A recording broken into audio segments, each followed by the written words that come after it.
त्रिगुण शक्ति सृष्टि हेले जीव जगत सृष्टि हेले से कथा महापुरुष वर्णना कर आलोचना कले बहुत समय लगे आम जाने पंचभूत सृष्टि है ये पंचभूत सृष्टि कौन है तापर जीव जगत सृष्टि हेले धीरे धीरे धीरे धीरे ब्रह्मा विष्णु हर सृष्टि ने ब्रह्मा विष्णु हर बोले त्रिगुण जो प्रकृति सृष्टि हेले प्रकृति जो तीनोटी गुण से ब्रह्मा विष्णु हर रू ओंकार जो 50 अक्षर षड़ माने तीनोटी बीज षड़ अक्षर षड़ाक्षर षड़नाम 32 अक्षर 32 अक्षर 50 अक्षर यहीपरि भाव धीरे धीरे धीरे धीरे विश्व ब्रह्मांड सृष्टि है आम एक कथा जानिले पुणी कौन कहते ना ये तत्व 300 भक्त जी से तत्व जानी महापुरुष कहते पुणी कौन कहते ना 88 पर जार विचार पाठ जाई करी मते गणिता अठासी पर जार विचार पाठ जाई करी मते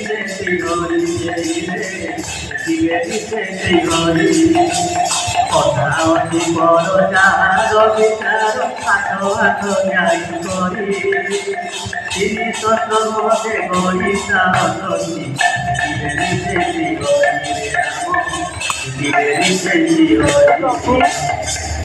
सोच तो पुणी कौन कहते ना ये 88 पर जार विचार 8 ध्यान करी जे 8 को ध्यान करुवे कौन से 8 88 कौन 88 गोटे तत्व अच्छी ना से कहते 84 आंगुल ये जो आम शरीर 84 आंगुल 84 आंगुल देह गति गला 88 आंगुल शून्य बोलाया ताली 84 आंगुल कौन शरीर टी आम 84 आंगुल पाद ठार मस्तक पर्यंत आम 84 आंगुल मस्तक ठार जो दुकुदंडीर सहस्राण चक्र रही से 4 आंगुल मात्र 4 आंगुल को शून्य महापुरुष शून्य जंत्र वर्णना कर शून्य 4 आंगुल शून्य कहवा ताली 84 आंगुल कौन ना आम शरीर 3 हाथ चाकणी आम समझे जानी 3 हाथ चाकणी माने 3 टका 8 अना ये 3 टका 8 अना ये शरीर ये महाप्रभु जब आम लेके आसे मातृप्रभु लेके आसे 3 हाथ चाकणी 3 टका 8 अना यार आम कर दौचे ये करटी आम संसार में दौचे जो आम कर संपूर्ण हो आम चली केमी तार तत्व आम बहुत थोड़ा आलोचना करते 3 टका 8 अना तत्व ये 3 टका 8 अना मैंने 3 हाथ चाकणी आम शरीर टी 3 हाथ चाकणी 3 हाथ ना हाथ कहला के ना 24 आंगुल आप गोटे सूता कौड़ी ठार केवल तो मापी दिंतु मापी दिखाँ से 24 आंगुल हाथ को 24 आंगुल ताले 3 हाथ है के 24 3 72 आंगुल 72 आंगुल पुणी आउ रहा के 3 हाथ चाकणी रहा चाकणी कहला के ना 12 आंगुल 72 12 84 आंगुल है पाद ठार मस्तक पर्यंत 84 आंगुल आम शरीर निर्माण हो ये जो शरीर निर्माण है ये शरीर भीतर कौन 16 चक्र रही शरीर भीतर 6टी चक्र रही ये 6टी चक्र 50 अक्षर भागजात भितर आम चलप्रचल कर 50 अक्षर कथा आलोचना करवा सी कौन ना जो 88 आंगुल देह बोला शून्य बोलाइला 84 पर 4टी कौन 4टी आंगुल जो रही शून्य कह महापुरुष शून्य जंत्र वर्णना कर शून्य जंत्र संपर्क जहाँ धारणा थी सी तत्व बुझीपारे शून्य जंत्र कौन ना ये षड़चक्र आम शरीर भीतर रही मस्तक पर्यटन ये जो 4 आंगुल रहा शून्य रहा शून्य 6टी चक्र रही से संपर्क में आम कौन दिन आलोचना होना सी महान गुण तत्व कथा शून्य जे शिष्य थे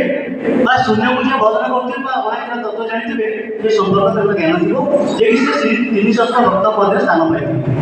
महापुरुष कहते महापुरुष मत पुणी कौन कहते ना ये शून्य जो 6टी चक्र रही से संपर्क में महापुरुष कहते जी जानी आम षड़चक्र आम शरीर भीतर कथा आम जाना प्रथम आम ओंकार जो रही त्रिकुट शून्य जंत्र रही 6टी चक्र अच्छे प्रथम आम जाना ये षड़चक्र कौन षड़चक्र कौन ना आमर गृहचक्र लिंगचक्र नाभिचक्र हृदयचक्र कंठचक्र ललाटचक्र ये षड़चक्र मूलाधार चक्र है गृहचक्र स्वाधिष्ठान चक्र है लिंगचक्र मणिपुर चक्र है नाभिचक्र मनाहात है हृदयचक्र विशुद्ध चक्र कंठचक्र आज्ञा चक्र है ललाटचक्र ये 6टी चक्र आम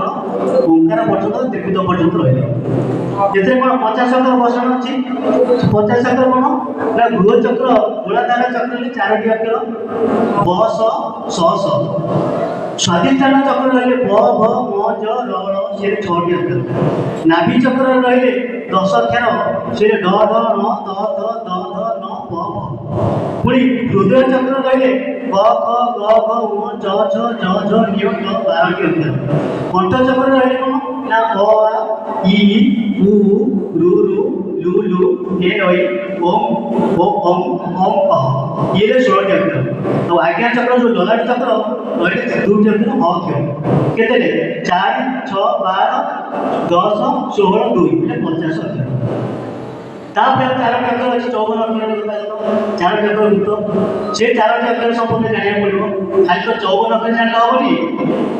ସେ କୁହନ୍ତି କ'ଣ 64 ଅକ୍ଷର ଶରୀର ଅଛନ୍ତି ସ୍ଥାନ ପାଇଛନ୍ତି। ଏ ଯେଉଁ 64 ଅକ୍ଷର ମହାପୁରୁଷ ଗୋଟେ କଥା କହିଲେ 8 ବୀଜ 64 ଅକ୍ଷର ଏମନ୍ତ ଚିନି ଭବ ସିନ୍ଧୁ ହୁଅ ପାର। ଯିଏ ଇଏ 8ଟି ବୀଜ କ'ଣ ଜାଣିବ 64 ଅକ୍ଷରର ସ୍ଥାନ କୋଉଠି ଜାଣିବ ସିଏ ଭବ ସିନ୍ଧୁ ଆରାମସେ ପାର ହେଇଯିବ। ହେଲେ ଇଏ ତତ୍ତ୍ୱଟି ଦେବେ କିଏ ଆଜି ସଦଗୁରୁ ଆସିଛନ୍ତି ସିଏ ହିଁ ତତ୍ତ୍ୱଟି ସଂସାରକୁ ଦେବେ। ସଦଗୁରୁଙ୍କୁ ସେବା କଲେ ଆପଣମାନେ ପାଇବେ। ପୁଣି କ'ଣ କରୁଛନ୍ତି ଇଏ ଯେଉଁ 50 ଅକ୍ଷର ପରେ ଆଉ ଯେଉଁ 6ଟି ଚକ୍ର ରହିବ ଶୂନ୍ୟ ଚକ୍ର ଯାହାକୁ ଶୂନ୍ୟ ଚକ୍ର ପାଇବେ ସେ ଚକ୍ରଟି କ'ଣ ସେ ଚକ୍ର ତ ମାନେ ଖୋଲି ହେବ ନା କଥା କହିଦେଉଛି ଚକ୍ରଟି ନାଁଟି କହିଦେଉଛି। ସେ ଚକ୍ର ହେଲେ କ'ଣ ନା ନଳିନୀ ଲାଳିନୀ ଜ୍ୟୋତି ସାର ଗୁରୁ ସହସ୍ରାର। ଶୂନ୍ୟରେ ଆଉ 6ଟି ଚକ୍ର ଯେଉଁ ଅଛନ୍ତି ଲଳିନୀ ଲାଳିନୀ ଜ୍ୟୋତି ସାର ଗୁରୁ